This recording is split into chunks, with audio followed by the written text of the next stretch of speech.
नमस्कार दोस्तों, हिंदू धर्म में आप लोगों का बहुत बहुत स्वागत है। आज मैं आप लोगों को गोवर्धन अन्नकूट की व्रत कथा सुनाऊंगी। एक बार एक महर्षि ने ऋषियों से कहा कि कार्तिक शुक्ल प्रतिपदा को गोवर्धन व अन्नकूट की पूजा करनी चाहिए। तब ऋषियों ने महर्षि से पूछा, अन्नकूट क्या है, गोवर्धन कौन है, इनकी पूजा क्यों तथा कैसे करनी चाहिए, इसका क्या फल होता है, इन सब का विधान विस्तार से कहकर कृतार्थ करें। महर्षि बोले, एक समय की बात है, भगवान श्री कृष्ण अपने सखा और गोप ग्वालों के साथ गाय चराते हुए गोवर्धन पर्वत की तराई में जा पहुँचे। वहां पहुंचकर उन्होंने देखा कि हजारों गोपियां गोवर्धन पर्वत के पास 56 प्रकार के भोजन रखकर बड़े उत्साह से नाच गाकर उत्सव मना रही हैं।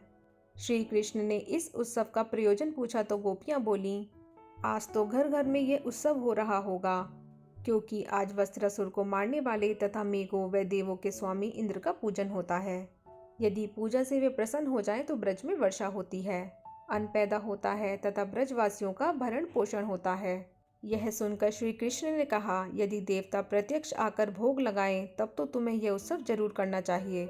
गोपियां बोली, देवराज इंद्र की इस प्रकार निंदा नहीं करनी चाहिए, यह तो इंद्रोज नामक यज्ञ है, इसी के प्रभाव से अतिवृष्टि तथा अनावृष्टि नहीं होती।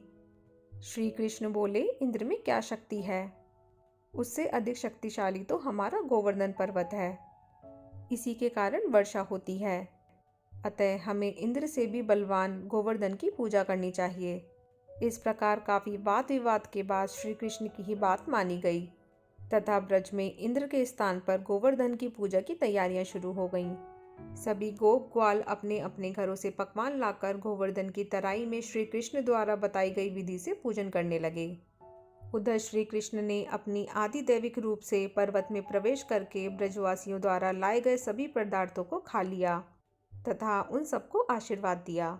सभी ब्रजवासी अपने यज्ञ को सफल जानकर बड़े प्रसन्न हुए। नारद मुनि इंद्रोज यज्ञ देखने की इच्छा से ब्रज गांव में आए थे।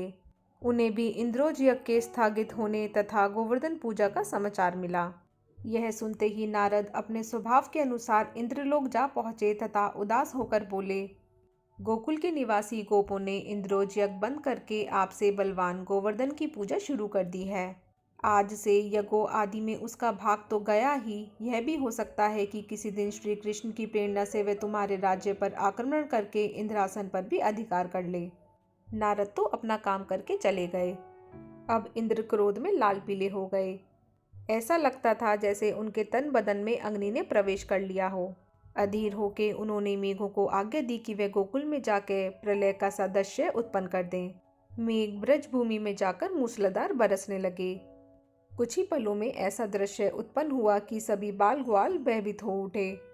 वे श्री कृष्ण की शरण में गए और रक्षा की प्रार्थना करने लगे। गोप गोपियों की करुण पुकार सुनकर श्री कृष्ण बोले, तुम सब गोवर्धन पर्वत की शरण में चलो, वही सबकी रक्षा करेंगे। कुछ ही देर में सब गोप ग्वाल पशुधन सहित गोवर्धन की तराई में आ गए।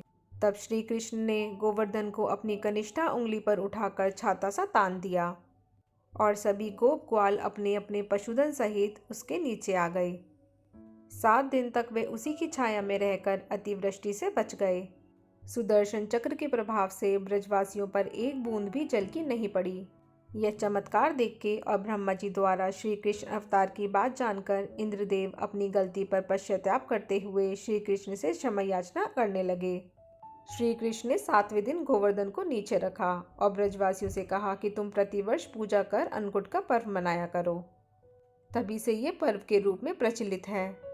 तो दोस्तों, अगर आप लोगों को मेरा ये वीडियो थोड़ा सा भी हेल्पफुल लगा हो तो इसे लाइक और शेयर करना ना भूलिएगा और मेरे चैनल को सब्सक्राइब ज़रूर कीजिएगा। धन्यवाद।